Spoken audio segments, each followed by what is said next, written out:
We're very excited with what we've seen coming into the business, and we've actually been able to do, I think, more than we thought in the short term. We have some big plans, and we always knew those big plans would take a number of years. We set ourselves a 5-year time frame.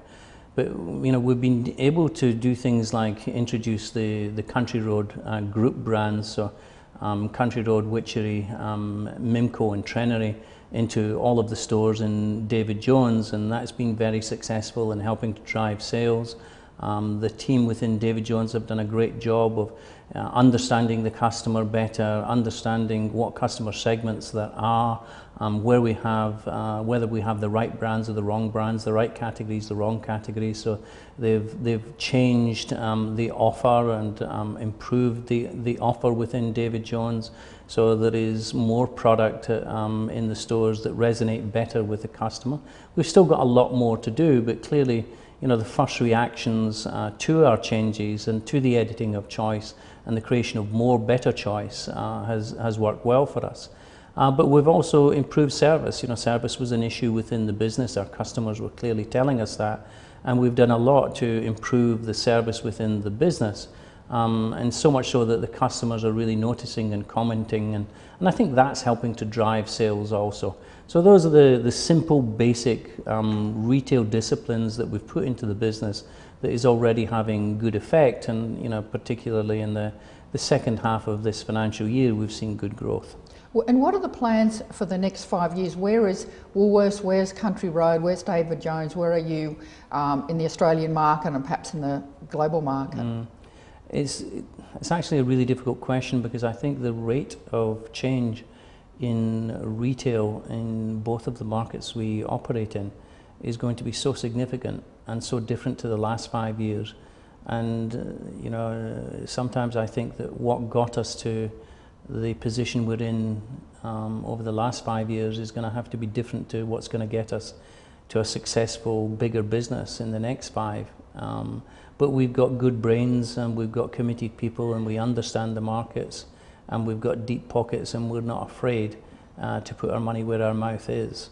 And I think we are capable of becoming one of the biggest Southern Hemisphere businesses, and one of the most customer-led businesses within the Southern Hemisphere.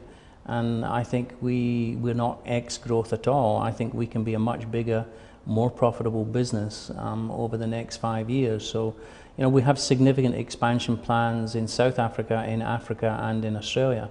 And I think myself and the team are totally focused on creating the best business we can and the best customer experience we can over those years. But quite what it will look like in 5 years, I think is very difficult to tell at the moment. But how does an international executive like yourself cope with that? I mean, obviously you're pretty at the forefront of digital customer information, but I mean, how do you cope being at the forefront of this quite crashing wave of disruption, technical change, digital change? Yeah, I think you've got to, within your business, you've got to have a culture that embraces change.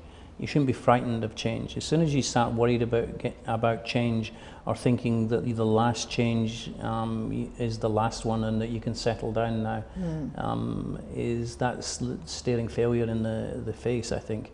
And really what you have to do is be constantly looking at what's changing, what's happening, be led by the customer, what they're looking for, look at what is available, what other retailers are doing, what other businesses are doing, what's happening in other markets, what's changing in the environment, and respond to those changes and think through what are the implications for your business and how you're going to have to adapt and change, and not be frightened of that, and be brave sometimes. And buying David Jones and the balance of Country Road for $2.3 billion was brave. I'm fortunate that I have a great supportive board that took that brave decision, because I think unless you're taking these brave decisions based on an understanding of where change is happening and what opportunities exist, then I think you're going to fail going forward.